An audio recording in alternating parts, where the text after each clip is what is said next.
Olá, pessoal. Professor Carlos Wilker, e vamos começar mais uma aula de história.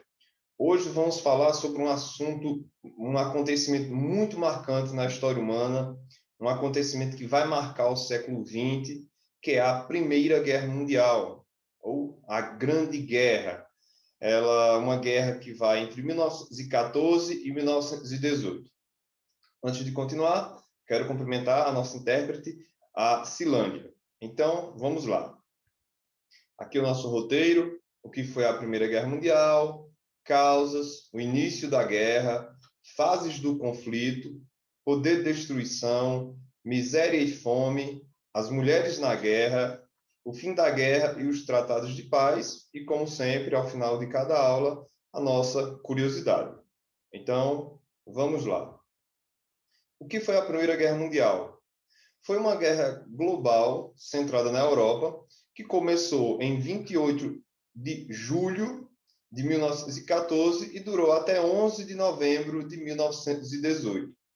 O conflito envolveu as grandes potências de todo o mundo, que se organizaram em duas alianças. A gente vai conhecer mais adiante essas alianças. O importante aqui a gente tem que entender o seguinte, pessoal, dois pontos que a gente tem que destacar. Hoje nós chamamos de Primeira Guerra Mundial, mas no período em que esse conflito se desenvolveu, não chamavam de a Primeira Guerra Mundial, pois eles não sabiam que haveria uma segunda. Então, chamavam de a Grande Guerra. Alguns pensavam que era a guerra para acabar com todas as guerras. Alguns pensavam que seria um conflito muito breve, que duraria 2 meses. Então, assim, lá na época chamavam de a Grande Guerra. E eles tinham realmente uma noção que duraria muito pouco. Infelizmente, não foi o caso. Um segundo fator que a gente tem que levar em consideração aqui é o seguinte: quando a gente fala guerra mundial, não é que todo o país lutou. Por exemplo, a Espanha, ela é um país neutro nesse conflito. Ela não luta nem de um lado nem de outro.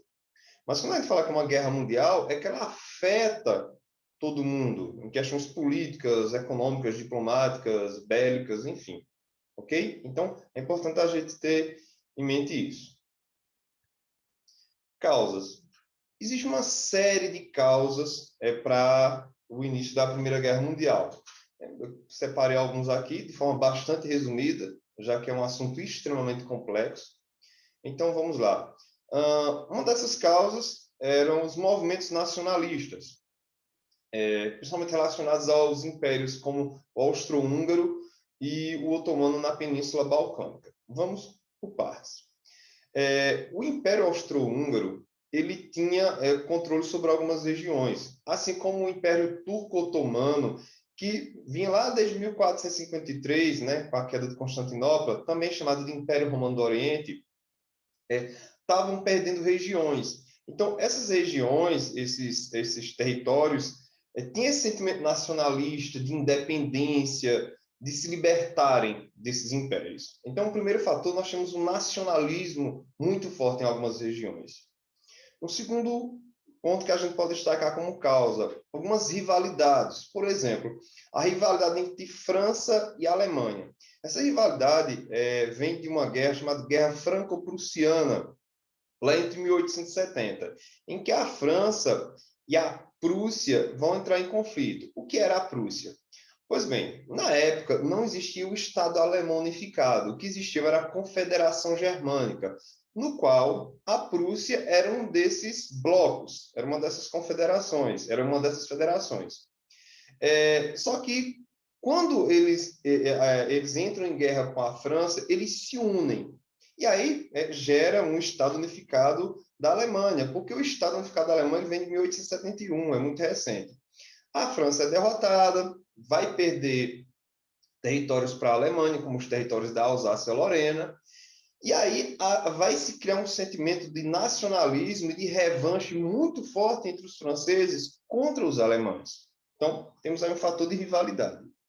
A política de alianças. Às vésperas ali da Primeira Guerra, do início da Primeira Guerra, alguns países irão formar alianças. E aí nós teremos a Tríplice Entente e a Tríplice Aliança. Ou seja, nós temos 3 países em cada bloco. Lógico que não são apenas esses 3 países, eles também irão fazer alianças com outros, mas de forma que mais se destacam, né, que se tornam à frente, são esses três países. Na Tríplice Aliança, ou potências centrais, já que se localizavam no centro da Europa, nós vamos ter a Alemanha, Itália e o Império Austro-Húngaro. Curiosidade que a Itália, ao longo do conflito, vai mudar de lado, mas isso já é outra história. E a Tríplice Entente, que temos França, Rússia e Inglaterra. Professor, o que é uma entente? Entente é uma aliança político-militar. Um outro fator, nós temos a paz armada e corrida armamentista, que uma coisa, na verdade, são duas faces da mesma moeda. Antes de se iniciar a Primeira Guerra Mundial, né, já sentindo aquele clima tenso, os países irão começar a investir em armas, em soldados, né, investir no seu poder bélico. Então, era uma paz, estava tudo em paz, mas nos bastidores eles estavam se armando. Por isso que a gente chama de paz armada. É uma paz em que está tudo tranquilo, mas estão se armando e está havendo essa corrida armamentista, uma corrida, uma pressa para se armar cada vez mais. E uma outra causa que a gente pode destacar aqui é a disputa entre potências capitalistas por mercados consumidores, aqui está consumidos, perdão, uma disputa entre potências capitalistas por mercados consumidores de matéria-prima. É importantíssimo a gente enfatizar que a Primeira Guerra Mundial ela vem de um contexto da Segunda Revolução Industrial. O que acontece? Grandes potências capitalistas elas estão disputando mercados pelo mundo, elas estão querendo matéria-prima. Então, de forma bastante resumida, digamos que elas estão disputando por territórios. E o que é que elas querem nesses territórios? Matéria-prima e mercados consumidores. Ok? Então, esses aqui são alguns dos fatores que irão levar, que irão fazer com que a gente tenha essa tragédia aí que é a Primeira Guerra Mundial. Existem outros fatores, como eu falei, é algo muito complexo, mas isso aqui já dá para você ter uma noção das principais causas da Primeira Guerra Mundial. Aqui, como eu falei, a política de alianças, aí temos ali a Tríplice Aliança, a Alemanha, o Império Austro-Húngaro e a Itália. E a Tríplice Entente, Inglaterra, França e Rússia. Professor, e os Estados Unidos? Calma, os Estados Unidos só vão entrar em 1917, mesmo ano que a Rússia sai, ok? Vejam que ao decorrer do conflito há umas mudanças. Temos aqui um mapa em que em azul nós temos aqui a Tríplice Entente e ali em vermelho a Tríplice Aliança ou Potências Centrais. Okay? Então vejam aí no mapa, esses em meio alaranjado são os países da Tríplice Entente, esse esverdeado aí são os países da Tríplice Aliança. Como eu já ressaltei, outros países também irão se aliar, mas esses aqui são os líderes, vamos colocar assim. O início da guerra. A gente tem que entender o seguinte, que as causas de um conflito não é a mesma coisa que o estopim de um conflito. Eu gosto de dar o seguinte exemplo. Imagine que eu e você, a gente já vem tendo problemas. A gente já vem tendo tensões, a gente já vem se desentendendo há muito tempo, a gente já teve algumas discussões, algumas brigas, e um belo dia a gente passa pelo outro e tromba um no outro. A partir dessa trombada, a gente começa uma briga. Vejam, essa trombada foi a gota d'água, né? Foi o estopim, mas não foi a causa, talvez não seja a causa da nossa briga. Haviam já acontecido muitas coisas. Então, esse acontecimento aqui, que a gente vai conhecer agora, ele é o estopim, ele é a gota d'água, sabe? Ele é o que vai acender, vai ser o fósforo ali do barril de pólvora. No dia 28 de junho, lembre-se que o conflito começa dia 28 de julho. No dia 28 de junho, vai haver o assassinato do herdeiro do trono do Império Austro-Húngaro, chamado Francisco Ferdinando. Eu explico. Havia uma disputa entre a Sérvia e o Império Austro-Húngaro para ver quem controlava a Bósnia-Herzegovina. A Sérvia, de população eslava, que é uma questão étnica, cultural, queria expandir seu território e anexar a Bósnia-Herzegovina, que também era predominantemente de população eslávia. E a Sérvia queria criar a Grande Sérvia. Por outro lado, o Império Austro-Húngaro também estava interessado na Bósnia-Herzegovina e vai tomar posse da Bósnia-Herzegovina. Então, há uma disputa entre Sérvia e o Império Austro-Húngaro. No dia 28 de junho, o Francisco Ferdinando, que era o herdeiro do trono do Império Austro-Húngaro, vai até a Sarajevo, né, que é a capital da Bósnia, Sarajevo. Ele vai lá resolver questões diplomáticas, porque lá estavam explodindo alguns movimentos nacionalistas para se libertarem do Império Austro-Húngaro. E aí, um camarada chamado Gravilo Príncipe, de uma organização terrorista chamada Mão Negra, vai assassinar o Francisco Ferdinando e sua esposa, provavelmente a mando da Sérvia. O Império Austro-Húngaro vai exigir que a Sérvia entregue o assassínio. A Sérvia vai se negar. Quando a Sérvia se nega, o Império Austro-Húngaro declara guerra à Sérvia. Só que a Rússia era aliada da Sérvia e vai prestar socorro e vai ficar do lado da Sérvia. E aí a Alemanha vai declarar guerra e aí começam essas declarações de guerra e um mês depois nós temos o início da Primeira Guerra Mundial. Então veja que o assassinato do Francisco Ferdinando pelo Gravilo Príncipe é o estopim, né? É o que vai ser, o que vai acender a coisa ali para explodir a Primeira Guerra Mundial. Mas a gente não pode entender isso como uma causa direta da Primeira Guerra Mundial. Existem muitos outros fatores, como os que eu citei anteriormente. Poder de destruição. Existem algumas fases aí da Primeira Guerra Mundial. Primeiro, guerra de movimento, em que os países vão deslocar suas forças por territórios, pontos estratégicos. Uma segunda fase, que é a fase mais marcante, é a guerra de trincheiras, em que os soldados, os combatentes, ficavam semanas ou meses em trincheiras. O que são trincheiras? Você cava valas pela terra e os soldados ficam ali dentro.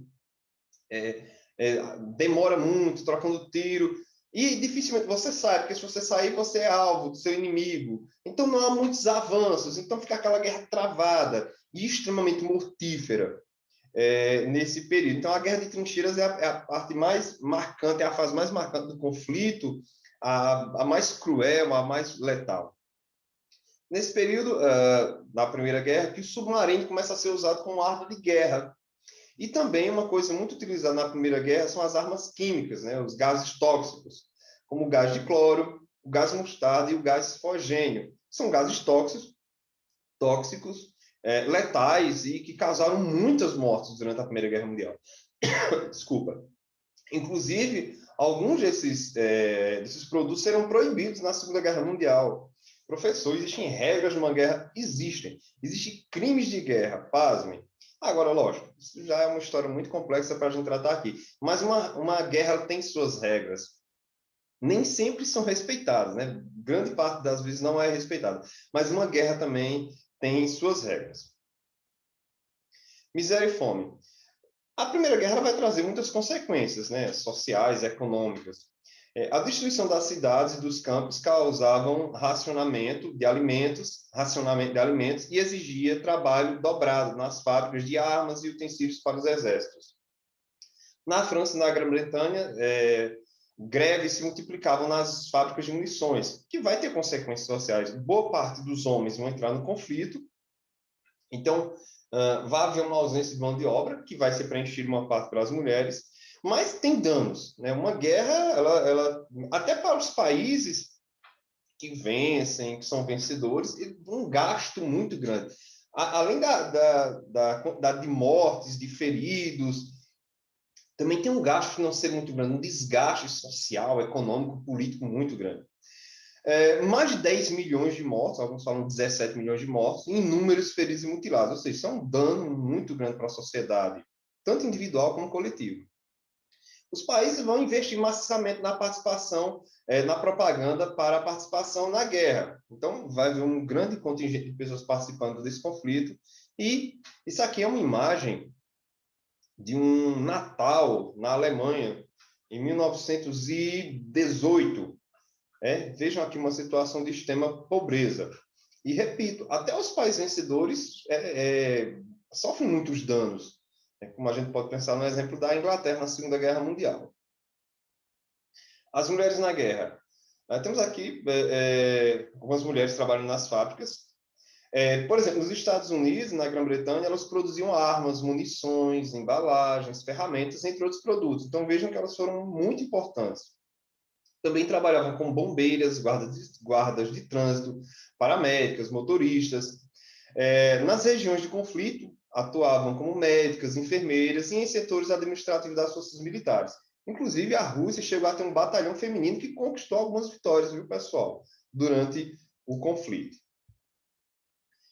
O fim da guerra e os tratados de paz. Em 1917, a Rússia sai do conflito, a questão da Revolução Russa, a Revolução Socialista, mas isso é assunto para uma outra aula.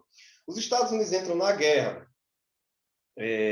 Os Estados Unidos entraram na guerra, a versão é que teve alguns seus submarinos, seus navios afundados por submarinos alemães. Os Estados Unidos estavam enviando alimento, munição para a Tríplice Entente, e aí os Estados Unidos entram na guerra. Uma outra versão fala que, na verdade, os Estados Unidos entram porque, como a Rússia tinha saído, a Tríplice Entente estava correndo sério risco de sair derrotada. E como os Estados Unidos tinham vendido muitos produtos para a Tríplice Entente, ele pensou, ora, se a Tríplice Entente for derrotada, quem é que vai me pagar? Então, alguns dizem que os Estados Unidos teve essa oportunidade, aproveitou aí esses navios afundados para entrar no conflito. Enfim, existe essa discussão.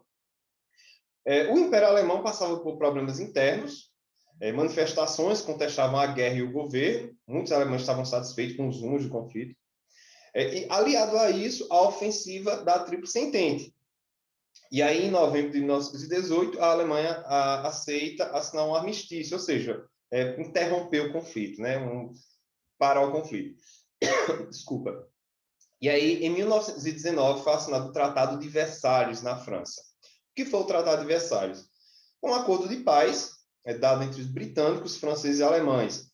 Seus termos desse tratado foram bastante duros e contribuíram para o surgimento de ideologias políticas radicais. É um tratado muito duro, muito severo contra a Alemanha.